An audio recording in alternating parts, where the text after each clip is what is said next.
Good morning, everyone, and welcome to our webinar this morning. My name is Amy Stengel, and I'm the Special Events Director for the Women's Leadership Initiative at the University of Delaware. We are thrilled to have you with us this morning for this very important discussion. This is the fourth in our Allyship, Advocacy and Accompliceship series, and we're very thrilled to thank our sponsors. We have added a few new sponsors over the course of this series, so we're grateful to the Delaware Business Times, InvestNet, Insight, Sallie Mae, Christiana Care, Delaware Prosperity Partnership, and Richards, Layton and Finger for their sponsorship of our series. Some of you have been with us for our previous sessions, and you'll find a list of them, our prior webinars on this slide. They are recorded, and you can find them on our website. If you go to the Women's Leadership Initiative at University of Delaware website, there are recordings posted there for you to go back and review. And we wanted to remind everyone of our upcoming webinar in 2 weeks, Women as Allies in the Boardroom. So we hope you may be able to join us for that as well. We also are thrilled to announce that the Women's Leadership Initiative is launching an online certificate program. So we have an in-person forum called Rise Up, which unfortunately due to the pandemic, we've been unable to proceed with. And in the interim, we're launching this program, which we hope will allow more women from across the country to join us for a program that will help them advance in their careers. You'll find more information on our website, and you can also email our Managing Director, Lynn Evans, at lcevans@udel.edu. We wanted to remind everyone today that we are in the Zoom webinar format. Most of you are Zoom pros now, but what this means is we can see you, you can see us, we cannot see you or hear you, but we welcome your engagement in our chat room. So please feel free to post comments, questions, resources that may occur to you as the conversation is going on. And any of the questions that you do post, we will try our hardest to get to before the end of the webinar. We have a lot of great conversation for today, so we'll do what we can to incorporate your questions. We also encourage you to live tweet and use our handles, excuse me, at UD Women Lead, and use the hashtag Women Allyship. Before we officially introduce our great panel for today, I wanted to take just a moment to pause. Today is actually the Transgender Day of Remembrance, a day that is selected in order to reflect on the violence and unfortunate fatalities that have happened in the transgender community. In 2020 alone, there have been 34 fatalities just through the month of November. And unfortunately, those fatalities impact women of color at a disproportionate rate. So in the last couple of years of these violent acts that have been tracked, 72% of them have been against women of color, of transgender women of color. And I wanted to share a quick quote from a woman, Ariel Lester, who's from Miami, and she says, "I tell people that I already have 3 strikes. As I'm walking down the street from far, far away, you may only see my color, and that's 1 strike. And then as I come a little closer, you see my femininity, and that's another strike. And then when I get closer, you may just see that I'm trans." So we want to take this moment, we'll take just 60 seconds to pause and to reflect and honor the transgender women who have lost their lives to violent acts.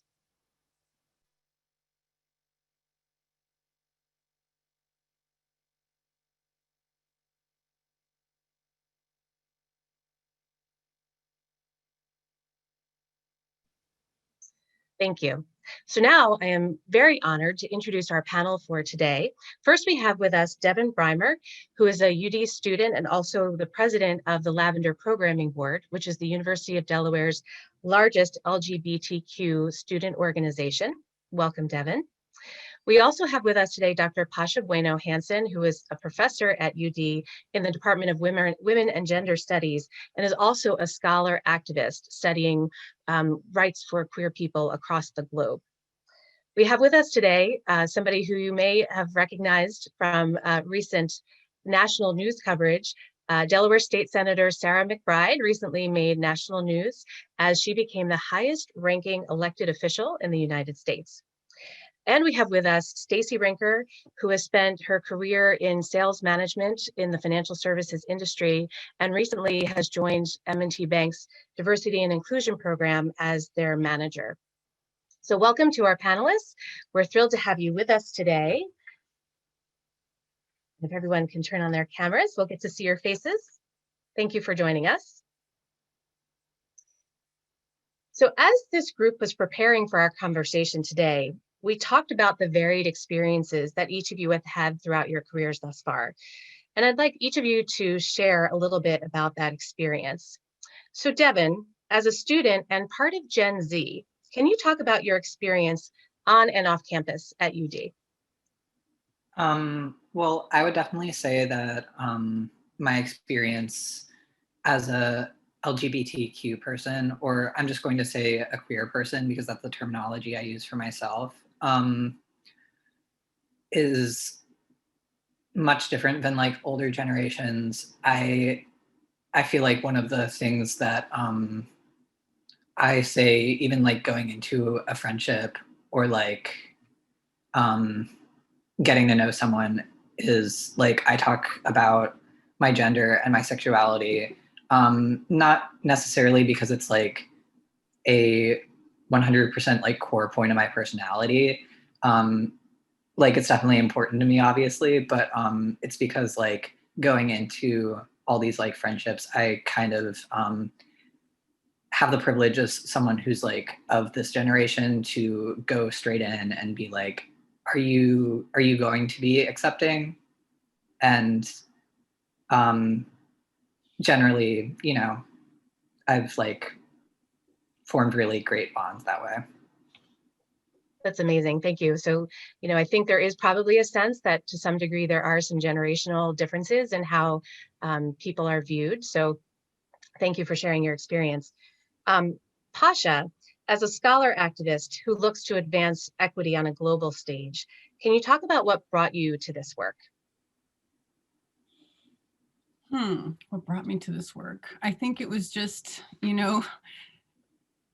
who I am. I mean, my parents tell me stories of me being on the playground when I was in kindergarten and boys coming to bully the girls and me getting in the middle and defending my little friends, and the boys didn't mess with me because they knew that I would stand up to them. I don't know. I can't, I think it's something that it's always been in me, to a sense of like fairness and a need to act in ways to right obvious wrongs and to figure out how to move through the fear of speaking up to be able to do what I knew I needed to do. So, I mean, I could say that's taken many forms, like working on issues of women's bodily autonomy, women's rights, was probably the first form it took, and moving into all kinds of different, realms of environmental justice issues, racial justice issues, immigrant rights, LGBTQ rights, and, all of the intertwined ways that all of those things play out, LGBTQ, folks in detention centers being, compoundedly affected by, violence from their keepers in those ICE detention centers. Like something like more than 90% of LGBTQ people in detention centers are abused and assaulted. So, I mean, I guess what I would say is that this work is not single issue. This work, if we were to really step back and look at, there's many fronts to the battle, as Audre Lorde says, but it's all the same war against hierarchies of power and desire to control and expropriate labor, expropriate wealth. It comes back to the same root. I think you've shared so many things, Pascha, that we will continue to come back to over the course of this conversation. Courage, the multifaceted and intersectional aspects of things, and also this idea of oppression and sort of how certain populations can lift themselves on the oppression of others. So thank you for sharing. We will be coming back to all of those. And so Sarah, we talk about systemic issues and oppression.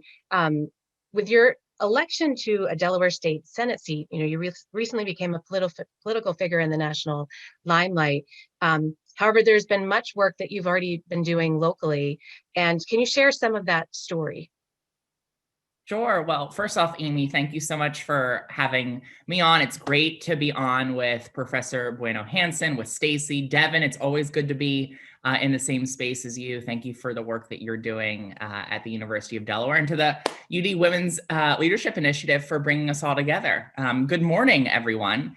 I got involved in advocacy and politics and government at a relatively young age. And I think in many ways, I got involved because as I became aware of the fact that there was something about me that I knew very deeply, but knew many in society might not accept, would certainly not celebrate. When I began to see that there wasn't really space for someone like me in our society growing up, I got involved because politics and advocacy and government felt like the place where I could make the most amount of change for the most number of people in the most number of ways possible. And even at that point, even if I couldn't make a change that would help me live authentically, I think I was under the impression that helping to make change for other people, maybe helping to allow other folks to live authentically, might fill the incompleteness and the void in my own life. And so I got involved. And it wasn't really until college, when I was at another institution serving as student body president there, that I had this opportunity to really have a hands-on role in making change in my own community, a campus community, on a whole host of issues that I cared about. And what became very clear very quickly was the fact that, as fulfilling as that was, as important as that change was, it didn't help to heal the pain in my own life. And so it was really through that experience in college that I gained the courage and the confidence and the insights necessary to come out. I came out publicly as transgender in the student newspaper at my college, came out publicly back here in Delaware. And as scared as I was, it was 2012, it was before what Time magazine called the transgender tipping point. One of the most incredible things about that experience was that every message that came in was a message of love and support and celebration in the beauty of our diversity, celebration in the fact that people were responding with such support. And coming out for me up until that point was the hardest thing that I had ever done, but it was still relatively easy compared to the experiences of so many other people, particularly so many other people in the LGBTQ community. My family support, my race, my economic background, my educational opportunities created a safety net that shielded me from some of the worst discrimination, rejection, and even violence that the trans community faces. And so I decided that I wanted to try to pay it forward, to use the privileges that I had to ensure that the experiences I had were no longer reserved for the few, but guaranteed to all of us, no matter our sexual orientation and gender identity. So I got involved advocating for the Gender Identity Non-Discrimination Act here in Delaware, where we passed a law protecting trans people from discrimination, and then began to do work nationally to make the change we saw here in Delaware a national reality, working first at the Center for American Progress, and then most recently, prior to my election, at the Human Rights Campaign as their national press secretary. Mm-hmm. And I think I decided to run for office in large part because of the experiences and advocacy that I've had, because they have left me, at the end of the day, profoundly hopeful and optimistic. That politics at its best can be the art, not of the possible, but the art of transforming impossibility into possibility into reality. And I think as much work as we have ahead of us, the progress that we have seen reminds us that we have it within our power and in our voices to transform change that seemed so impossible to me as a kid that it was almost incomprehensible, not just into a possibility, but into a reality today. Amazing, Sarah. I think you're right.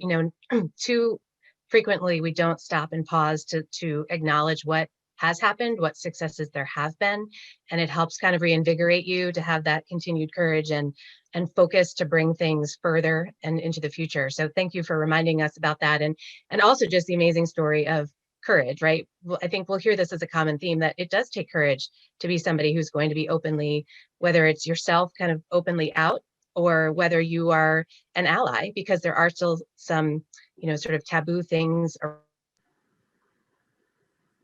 around discussing sexuality or sexual orientation or gender, not only in our society, but specifically in the workplace. And so Stacie, I think I want to kind of take that question to you then, because I know coming from a very traditional industry, can you share some of your experience about how things have evolved over time and how that's looked for you? Certainly. Good morning, everyone. And Sarah, I have to say again, congratulations on your election to Delaware State Senate. It's an absolute pleasure to be here with everyone this morning. You know, when I started out in the banking community, Amy and everyone, it was all older white men, and certainly you see a lot of that today. Financial institutions are very conservative in nature, and this was something I didn't really think about at first. It was just the way it was. But in reality, what was happening is I created two different lives, my work-life persona and my personal one. It took over 20 years for me to come out at work, but that didn't mean that people didn't make assumptions along the way. I'd like to offer a few statistics just real quick this morning for your consideration. According to the Harvard Gazette, 46% of LGBTQ people hide who they are at work. 36% do so because they are afraid of being stereotyped. 36% think that they make others uncomfortable. 31% worry about losing relationships with coworkers, and 27% are concerned that a coworker may think that they're attracted to them just because they are LGBTQ. Think about that 27% that think a coworker would think they are attracted to them simply because they are the same sex. Now, that is something that I have personally experienced, but we won't go into that. Over the years, I have certainly seen the evolution of both myself and the industry. As our society moves forward in embracing diversity and inclusion, so does the industry. So we strive to change with the times and become a leader in this area, which is a giant leap from where we were 50 years ago. Today, the financial industry is making huge strides to ensure diversity and inclusion is at the forefront of recruiting and retention, employee resources, a lot of things. I've personally benefited from this by feeling empowered to be my authentic self and not live separate lives. I'm very happy to have merged both of those lives finally. And you heard me say in the beginning, I worked for all older white men. Today, not only do I have a diverse leadership team, but the M&T CEO, Renee Jones, he's a person of color. So as I look back at how far we've come, I'm honored to be part of an institution that continues to build a culture of inclusion for those coming behind me. Thank you so much for sharing, Stacie. I think we are hoping that today these stories that you are sharing really do help as we try to continue those advances. And a lot of that is, I think, around demystifying a little bit some aspects of what what the LGBTQ community is and how we define it. And so I did want to actually kind of move into some of the definitions, right? And we've heard many of these groups have been labeled as underrepresented, but we also know that the LGBTQ community is not a monolith, right? There are, as we've heard in other underrepresented communities, there are distinct aspects of each of the populations within. And so, Sarah, I wanted to turn to you to see, maybe you could help us with some of these definitions and explaining a little bit about what they mean. Sure. And I think one of the challenges that a lot of folks have is when they hear acronyms, they're not quite sure what they mean, and also oftentimes are confused and concerned about asking what they mean. So it's always good to sort of level set in a conversation. When we're talking about the LGBTQ community, we're talking about folks who identify as lesbian, gay, bisexual, transgender, or queer. A lot of times folks think Q might stand for questioning. For some folks it may, but more commonly it refers to folks who identify as queer, which has become a term that our community has reclaimed in particularly the last several years. You'll also hear acronyms like LGBTQIA, which would include folks who are intersex or aromantic or asexual. You might hear LGBTQ plus, with the plus attempting to include folks who don't fall into LGBTQ identities specifically.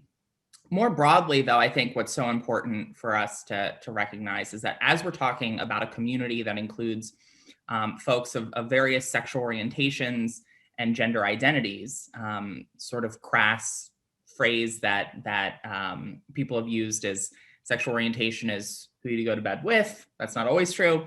And gender identity is who you go to bed as, just as a way of sort of understanding the difference between those terms.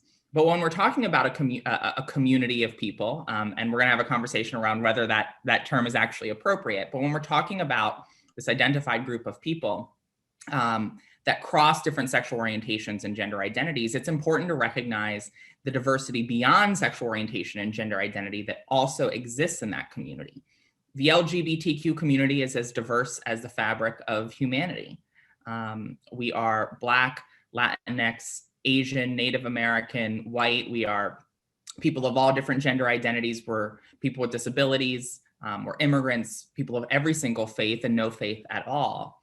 And I think sometimes we have this conception of who the LGBTQ community is based on what we see in the media. And a lot of times that's the depiction of, in Will and Grace, for instance, a wealthy white gay man.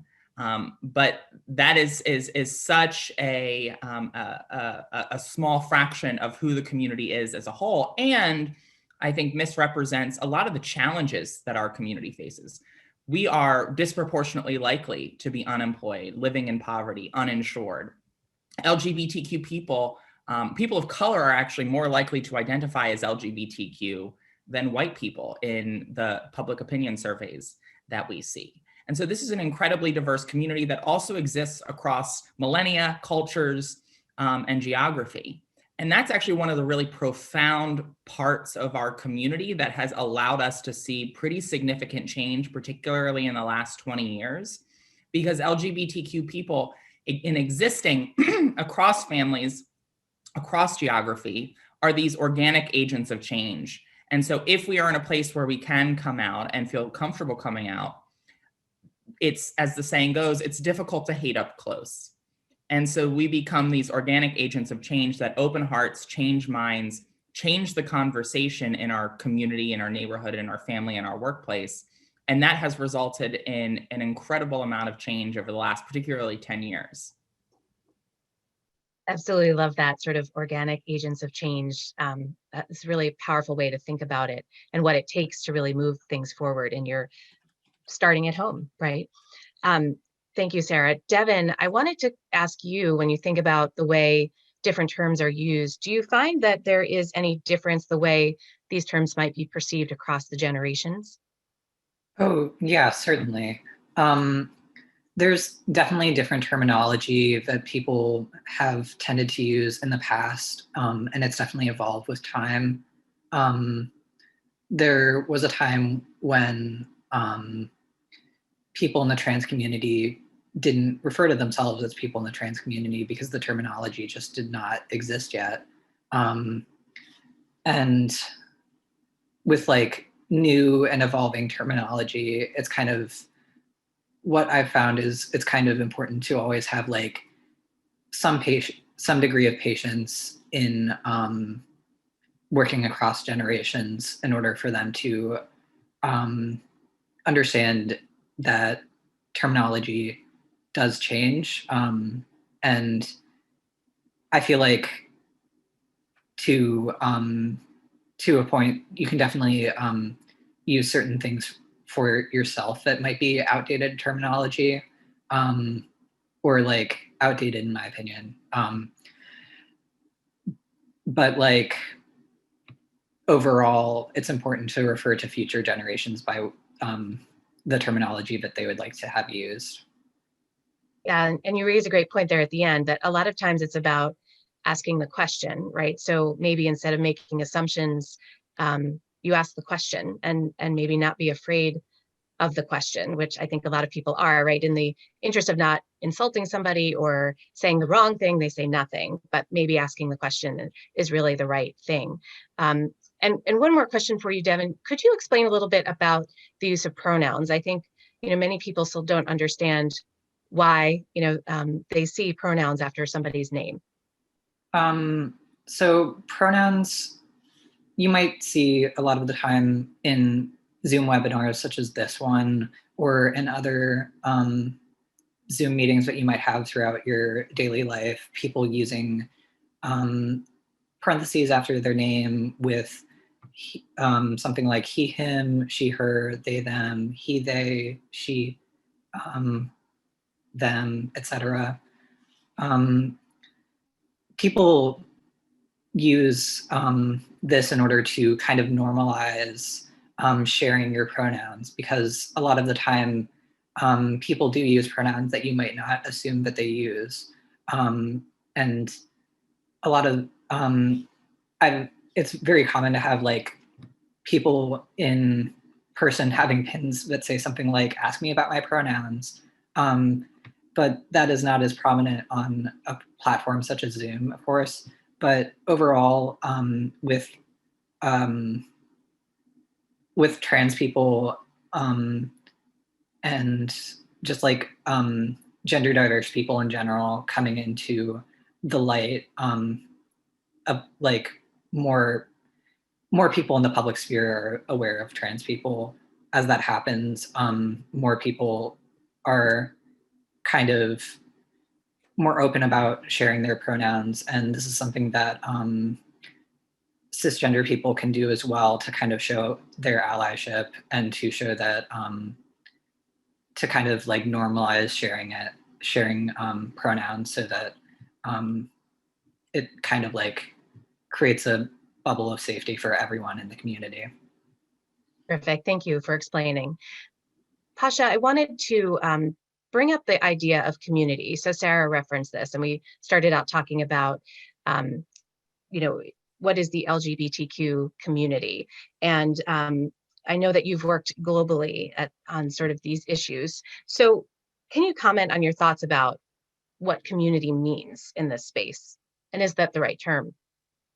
Sure. And I also just want to say that the pre-conversation we had around this was really helpful and enlightening for me too. So I'm going to reference the points that came up in that to hopefully offer a little bit more of a global perspective. And I'm absolutely dying to hear, an elaboration from each and every one of you in this group.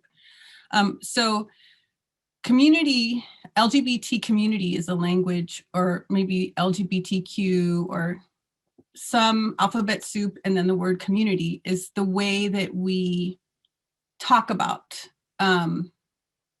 what I like the language of people of non-normative genders and sexualities. I personally borrow that from the activists that I'm in transnational community with in Latin America. And I use that language because it is acknowledging that there's a whole vast and expansive possibility of gender and sexual expression and identity and practices, and that the reason why they're identified is because they're somehow deemed non-normative, right? And that norm is some mythical norm, which is about power and privilege and control, right? And that norm can also be relative to the historical moment and to this place you are, right? So I'll just say as a side, you'll hear me say that kind of language because I find it to be grounding and respectful and helpful, and not like putting labels on people necessarily, beyond the fact that we are considered non-normative by someone else, right? I don't think I'm non-normative. I'm me, right? You got your norm. That's fine, but I'm just being me. Anyway, so LGBT community is this assumption that the word community assumes that there's some sort of belonging and unity going on within that group, right? And it's a very sort of imagined community, right? It's an imagined sort of, and I love the way Sarah put it, sort of an aspirational goal of saying we are all together, we're unified, we're supporting each other, and we have a common sense of forwarding our humanity, right? And I do think that aspirationally it is helpful, it is powerful, and there's a lot to be done in that way. And I would like to, hold that and say that's where I want to come back to at the end of my comments. At the same time, I think that community, when it is aspirational, it's also somewhat empty, right? There's an emptiness to the really lived reality of, well, what does it mean to live community, LGBTQ community? And it can erase or kind of wash over the very deep tensions and violences that happen within this so-called community, and the ways that exploitation and power structures saturate this so-called community in ways that people benefit off the oppression of others in the community, right? So those components, those not so pretty components, those components that are linked to systemic and structural violence end up being covered over when we talk about this sort of LGBT community. So, we have to be careful about what we're assuming to be that experience and that life or that reality, knowing that it's not homogenous, that there's all kind of, variation, and that people don't always get along.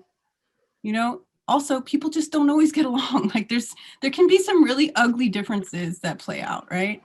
And so linking back to this idea of the aspirational, right?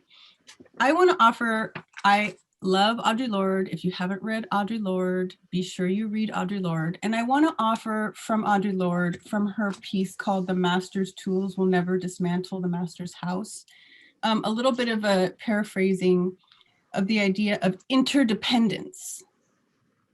Okay, like this idea that we can find a way of connecting our survival and our thriving with each other across difference, right? Because we're all in it together and there's no separate survival, right? We've got climate catastrophe, we've got a pandemia. No one, we're all in this, like whether we want to believe it or not, that's the piece. So thinking about, well, what do we do with difference? Difference, as she writes, must not be merely tolerated, but seen as a fund of necessary polarities between which our creativity can spark like a dialectic. Only then does the necessity for interdependency become unthreatening. Only within that interdependency of different strengths, acknowledged and equal, can the power to see new ways of being in the world generate, as well as the courage and sustenance to act where there are no charters. Amazing words. Thank you for sharing, Pascha, because I think you're absolutely getting to the heart of what's important about this conversation, which is, how do we celebrate the differences, and how do we make sure that everybody has an opportunity to succeed? I love that you shared that paragraph. And I think that sort of takes me to the question I was going to pose to Stacie, which is, you mentioned in your introduction sort of a little bit about being labeled or stereotyped in the corporate space. And I think what's interesting is certainly being familiar with M&T, and you have the Pride Employee Resource Group. And in this idea of community, how do you see that playing out maybe in something like a resource group, which might encompass the whole spectrum?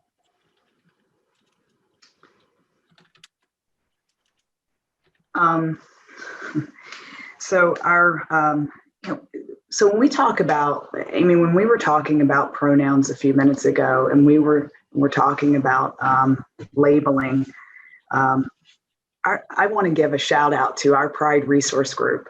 I'm proud of all of our resource groups. And when I talk about our resource groups here to everyone, we have 14 different charters, and we have nearly 68 chapters, close to 6,000 people participating in our resource groups. And we talk a lot about collaboration. We talk a lot about integrity. We talk a lot about being candid. And we recently supported and spoke to our employees about pronouns, the usage of pronouns. And Devin was talking about it a few minutes ago. Devin, I would love for you to speak to our resource groups. And we talk about pronouns and everyone being able to share who they are and what is important to them. And Sarah said something a few minutes ago, difficult to hate up close, which is certainly interesting because I think a lot about the way that people are treated in the LGBTQ community. I think a lot about the words that have been spoken even to me over the years. And as terrible as it may be, I continue to move forward with trying to bring communities together and support people together. Amy, I don't know if I'm answering your question there, but I'm thinking about so many different things. Yeah, there's a lot going on in this conversation. No, that's very helpful. I think, we've seen the expansion of employee resource groups in corporate America, and certainly resource groups that support the LGBTQ community have gained traction. And so it's important just to kind of think about what they are. And I love, there's a professor from Cornell who talks about employee resource groups as a resiliency strategy, as really, people think about them as a way to drive change in organizations. But first and foremost, they're that place where people in an organization can go to sort of feel like they're part of a bigger group, to get that sort of strength and energy to go back and kind of face the everyday. So I think that's very relevant, kind of to where we're going in the conversation. Thank you. I think that we want to spend some time talking about more systemic issues. And I know there's a question in the chat about, how people can get involved from a political or social advocacy perspective. And, it seems to be evident that when we talk about advocacy for any underrepresented or marginalized groups, there really are two solutions that need to be looked at. So one is the one-on-one individual perspective. But then there's the systemic and institutional perspective. And, as Sarah mentioned, we've seen some positive developments from the systemic perspective, where in June of this year, the Supreme Court ruled that people cannot be discriminated against on the basis of their sexual orientation or gender identity in either employment, housing, public accommodations. But given that happened, there is still so much work to be done. And Sarah, you have been working in the public advocacy space for some time now. What do you think are some of the policy issues that we do need to focus on? Well, first off, there is clearly a lot of work to do. And I think one of our roles as people who are working toward progress is to never be pacified by our progress, but to never lose track of how far we've come. And while we have made historic strides, first off, it is still a reality that in most places in this country, LGBTQ people still do not have explicit protections from discrimination throughout daily life. One of the pieces of legislation at the federal level that I've had the privilege of working on in my former jobs was the Equality Act, which would modernize and update America's civil rights laws to not just include LGBTQ people, but to include women where they're currently absent, and to enhance protections for people of color and people of faith. But beyond that, we know that we can't achieve true lived equality merely with legal equality. That while non-discrimination protections, while non-discrimination policies and similar kinds of protections lay a foundation, they don't go all the way. As Professor Bueno Hansen has mentioned, Audre Lorde has an incredible source of just really powerful quotes. And one of my favorite quotes is her quote that there's no such thing as a single issue cause because no one lives single issue lives. And when we talk about the LGBTQ community, and particularly the trans community, we have to recognize that if we only achieve legal equality on issues around sexual orientation or gender identity, we will only ensure justice for the most privileged within our own community. And so, one, we need a real focus moving forward on economic justice and economic opportunity for LGBTQ people.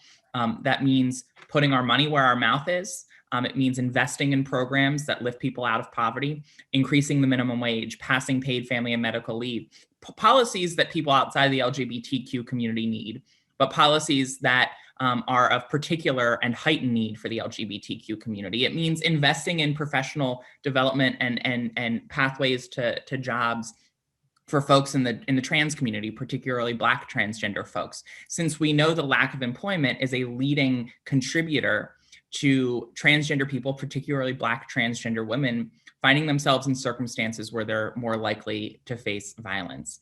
It means a fervent passion for racial justice, for immigrant rights, for combating xenophobia, Islamophobia, and anti-Semitism.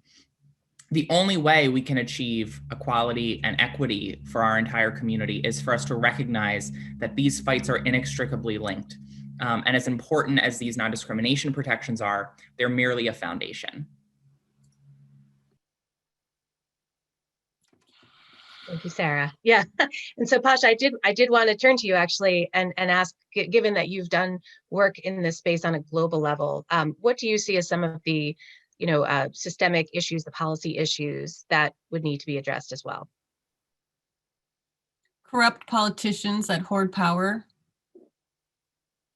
I think you have the most absolutely brilliant grassroots connected leadership. Looking at Colombia,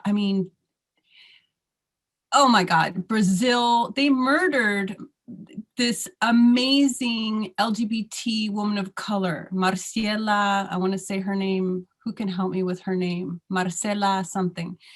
Because she came out of the most poor communities.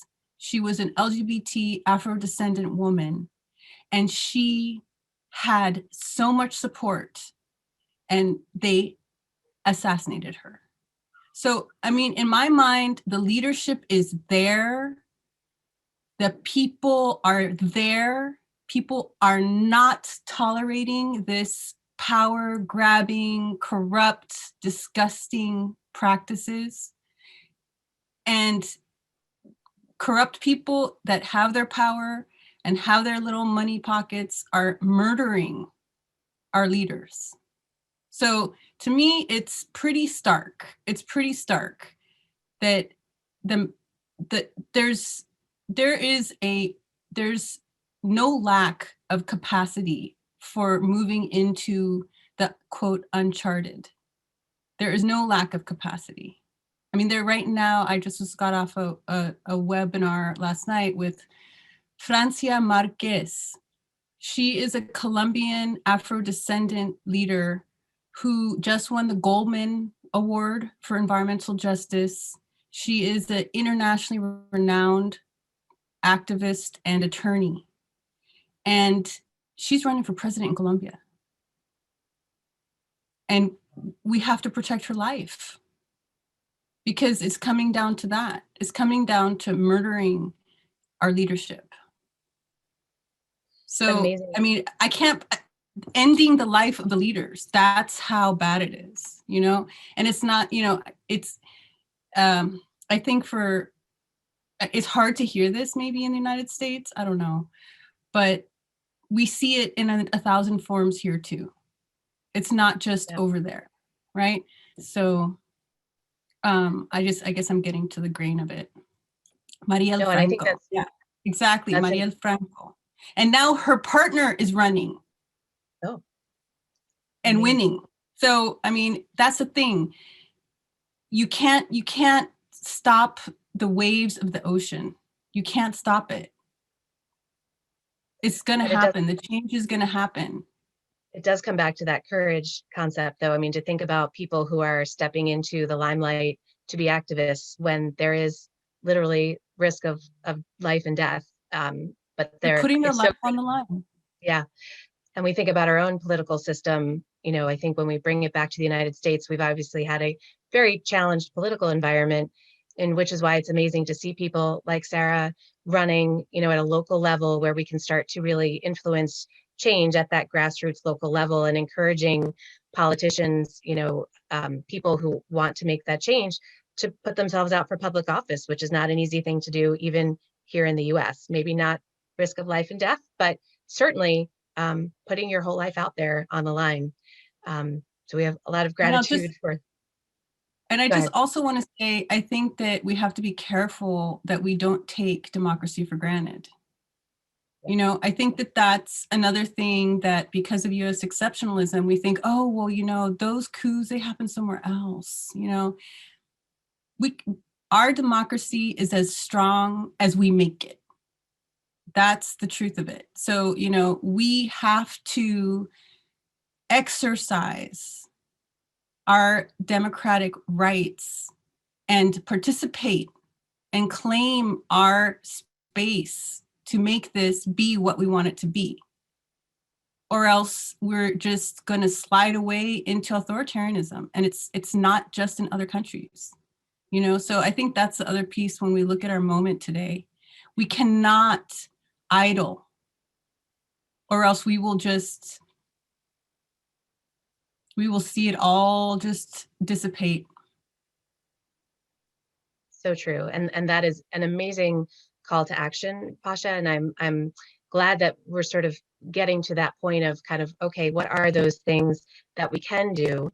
And I know many of the people in the community on this webinar today are anxious to understand how you have seen people as allies, and how you have seen people show up to do this work. And there's the broader scale political and social activism, but there's also the things that are everyday one-on-one and what we can do.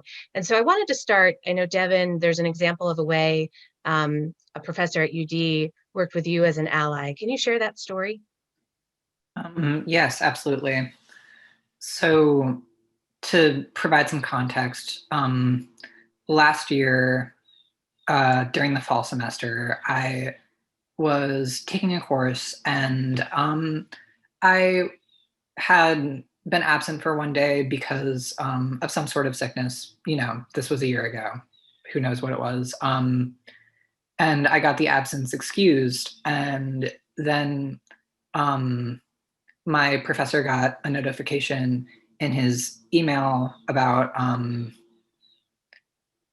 the excused absence, and in that notification, it used my birth name as opposed to the name that I had been going by in class since even before starting UD.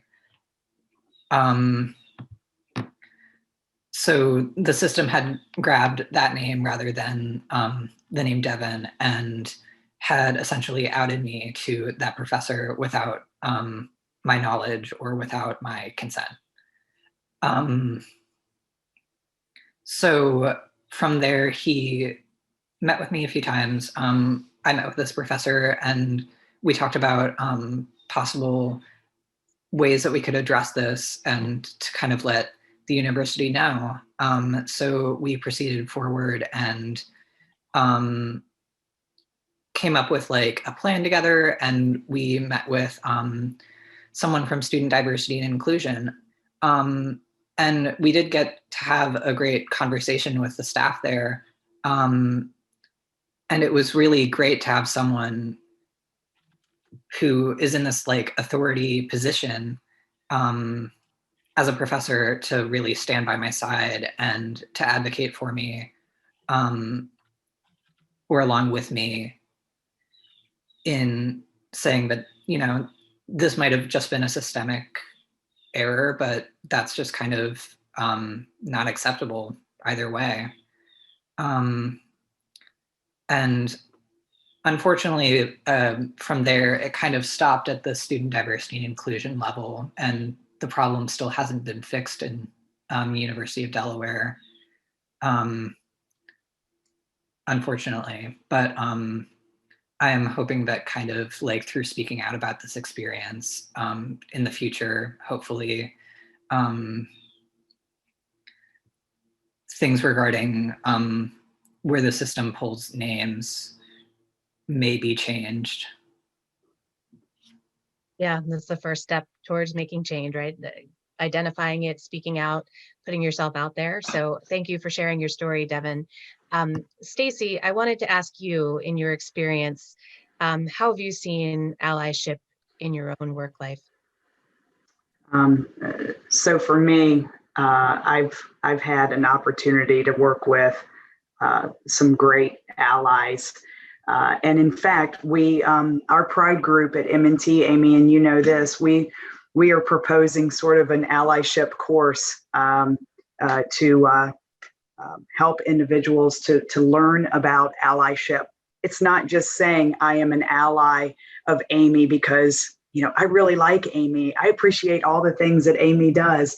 It's, you know, how you unite oneself with another to promote a common interest is, you know, when we really think about allyship. But for me, you know, over time, I've had these like conscious awakenings, what I call it. And you know, it came from my mentor or a couple of mentors, Eric Feldstein and Kevin Pearson, two individuals that you know, two leaders at the bank. And they've really pushed me to lean into situations that were uncomfortable for me and almost really unbeknownst to me, even unbeknownst to them.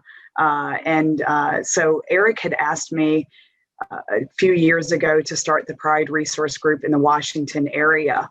And I recall talking about this with a friend, and the friend said to me, "Don't do it. You're committing career suicide." And for a moment in time that evening, you know, I'm sitting and I'm thinking to myself, my goodness, maybe there's some truth to that. But while we all take and think about advice, you know, I was ready. We hear all of the discussions this morning. You know, I think Eric saw the missing piece to my career, and I do thank him often for pushing me to start the resource group. And then Kevin started pulling me into the development of strategies around our LGBTQ at the bank with top leaders. And I remember preparing for this large meeting with 15 leaders at the bank.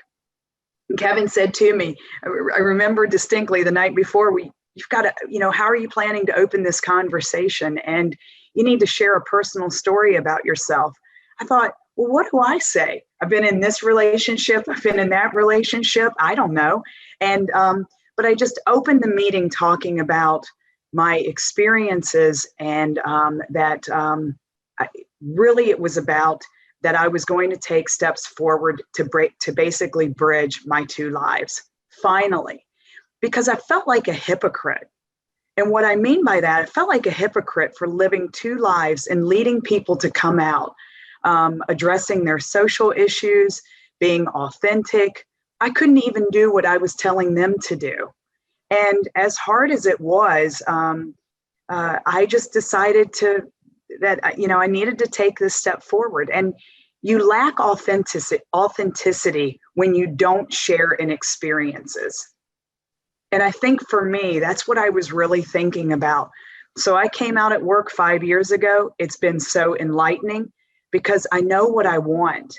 And I'm seeing things change right before my eyes. And in particular, in this new role, I feel like I'm where I'm supposed to be, career and life. And I feel a sense of purpose and that I'm in control of the outcomes in my life. And so that's where I am, Amy. That's, you know, the best way I can share that. Oh, thank you for sharing that. Encouraging everybody to be authentic, incredibly important, but taking that risk to merge your merge effectively your two lives, right? Your work and personal takes courage and takes support, and you had some allies there to help you along the way.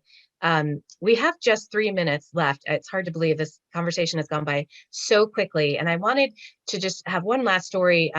Sarah, I know you shared a great story of allyship when we were discussing about this webinar coming up. Can you share that as we come to a close? Sure. I think there's always a lot of misunderstanding around allyship. I think a lot of times people will use the term ally to sort of self-describe, and it was almost as a shield from constructive feedback and criticism. But I always say allyship is never declared, it's always bestowed. And allyship doesn't mean that you're perfect. True allyship requires real listening, not just not talking, but real listening, being willing to hear and then operationalize the feedback that you receive about how to be a better ally. It's also not passive. Sometimes we think allyship is merely refraining from saying negative or bigoted things. But true allyship is really, as we've talked about in the previous opening conversation, accompliceship. It's about putting something on the line. In many cases, that is probably most frequently your comfort, because it might mean interrupting a conversation, responding to what a person might feel is an innocuous joke, to intervene and to make clear that that kind of statement, that kind of remark, or that kind of joke is unacceptable, because it's through little actions of indignity that a wider culture where discrimination and even violence can fester. It also means putting your power on the line. A lot of times allies think that their role is to serve as a bridge, but in reality, it should be to serve as a ramrod. Allies can say hard truths and have those hard truths heard in a way that sometimes it is not heard if the person at the center of that conversation says it. And one of the things that I really appreciate reflecting on my experience in advocacy is particularly early in my career, the allyship of some elected officials, people like former Attorney General Beau Biden and former Governor Markell, who went to bat to pass the gender identity non-discrimination bill. I'll never forget, we were, as advocates, pushing in the same year both marriage equality and a trans rights bill. And in every other state that had tried that, we advocates heard back, we're only going to do one gay bill a year. Two is one too many. And in most instances, because it was the shiny object, marriage equality was then prioritized over trans rights. But I will tell you that in every conversation, anytime here in Delaware, the conversation moved predominantly toward marriage and away from trans rights, Jack Markell, for instance, would say, okay, that's important, but I want to talk about the trans rights bill. Let's focus on that. And when they passed marriage equality, they did not let up. And it was 2013. It was still early in this movement. It was not clear how the public would respond to elected officials who embraced trans rights.